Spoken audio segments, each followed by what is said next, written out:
Roy Huntington, editor of American Handgunner magazine, and you know, today we're going to have a lot of fun. First of all, we're going to have fun because we're here with my good friend Brandon of Brandon's Guns in my hometown of Joplin, Missouri. Brandon's is an old-fashioned, good American gun store. I mean, all you have to do is look around here and you'll see that you're not in California. What we're going to do today is talk about how do you buy a used semi-auto. I get a lot of reader mail about that. Hey Roy, I'd like to buy a used gun. I really can't afford a new one, but I really don't know what it is I'm supposed to look for. And well, that's why we're here with Brandon. When you get a trade-in, what do you look for? Well, first off, I look for outright condition and then inside condition. And does it snap and click? Any gun's worth money. It doesn't matter what condition it's in, it's worth something. I'm here to tell you I'm living proof. I've been known to buy rusty guns with no grips, missing cylinders from Brandon. I shooed Brandon away from behind the counter and we took over here, and the reason is what I've done is I've assembled a just small lineup of some basic used guns, things that you might find in an average neighborhood gun store. There are just a few things you want to be careful of initially, and so let's go over them. We're going to start with this really old Savage. This happens to be a pistol that I bought one time, and after initial examination, just look right away here, you'll see the finish is pretty much worn off. This particular gun has an obvious repair on the back of it where they brazed in a part. Something that I noticed after I first picked the gun up, and I have cleared these guns, is that the slide has a little movement that shouldn't be there. But it didn't frighten me because I wanted this gun as a photo prop and I will never be shooting this gun. But you wouldn't want to buy a gun like this for self-defense or if you were going to use it as a shooter unless you were prepared to make an additional investment and make sure that a qualified gunsmith does the repair. You know, almost all of us like 1911s, and frankly 1911s are often found in the used gun cabinet, but there's a few things you should be aware of. Let's take a look. Now this is a really nice old original 1911 series Colt. Let's call it from the World War I era. And like that Savage, you'll see that, gosh, all the finish is virtually worn off of it. And this particular gun has actually had some sanding or work done on the side of the frame here. But other than that, it appears to be structurally pretty sound. It's got the safeties are here, the slide release is here, the hammer's here. It appears to function. It locks up pretty tight.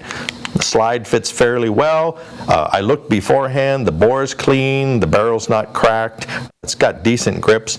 I look upon this as a really good project gun. You could shoot it as is, but if you want something that looks really nice, you could send this to a custom pistol smith. You could work on it yourself if you're a hobby gunsmith. But if you look though, I've checked the safety, I looked at the overall condition, there's no cracks, the fit is there, the parts seem to fit and function correctly. All that kind of stuff is important when you're looking at a used gun. So what we've done here is we've gone from a really bad beater like this Savage, something that really doesn't work, to something that may not look real good, but it's functionally sound.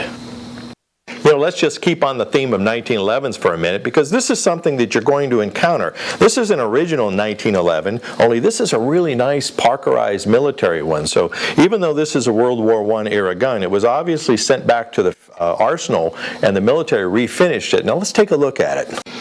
Unlike the other Colt, you'll see it's actually got pretty nice Parkerizing over the whole gun. It has what looks like original grips.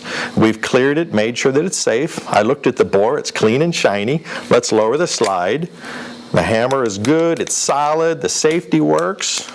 It fires well, the back safety works, the magazine release works, the sights are there, it locks up nice. This is actually a really nice example of a World War I or World War II 1911 Colt. This is the kind of gun that if you stumble onto as a used gun, as long as the fit's there, the finish is there, all the parts function as they should, this would be a pretty good investment both as a shooter and as a collectible gun. Now let's get a little more modern right now. This is a used 10mm Glock. Now this might be something you'll see used in a gun store, especially with the 10mm because they kick a little hard, so people buy them, shoot them, and then trade them back in on something. But on something like this, even though it's a relatively new gun, you still have to be careful. Let's take a look at a couple of things. Now we've cleared this gun and we've made sure that it's safe. Overall, you're just going to look, is there any abuse? Has it been dropped? Has the dog chewed on the polymer frame? And don't laugh because I've seen it happen. You want to look and make sure the safety's correct. You know, cock the gun, see if the trigger comes forward. Back of the grip appears to be secure. The slide seems to fit well. It seems to run smoothly. Looks pretty good to me. The rail's not been nicked up and gunged up. The muzzle's not damaged. Overall, this looks like virtually an as-new gun.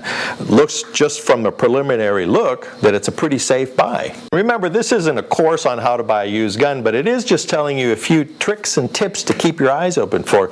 Rely on guys like Brandon to help you out, because an average gun store out there is not going to try to fool you. I mean, they want to sell a good quality product. They want to have you back again in the future, so they're not going to try to mess with you if they know it. Chances are good if you buy a gun that's used and there's something wrong with it, they didn't know about it. So before you get all upset, give them a chance to make it right. And you know, a couple people I talked to brought up some good points. A lot of gun stores get police trade-in guns. And for instance, like this Glock we were looking at earlier, the outside might be nicked and the finish gone, but chances may be that they haven't shot it very much. So what you've got on the outside looks like a worn beater, but in essence you have a new gun. So don't always let the cosmetics frighten you away on a gun, but just have some good sense. Look at it. If it looks like it's been abused, chances are pretty good it has been. And remember, you've got two categories here. You've got a collector gun that maybe you can live with being broken a little bit, cracked grips, finish gun. But if you're looking for a home defense or personal defense gun, even in a used gun, make sure you buy something that's sound, that functions well, and that you understand it. Hey, for American Handgunner Magazine, I'm Roy Huntington, and I'll see you later.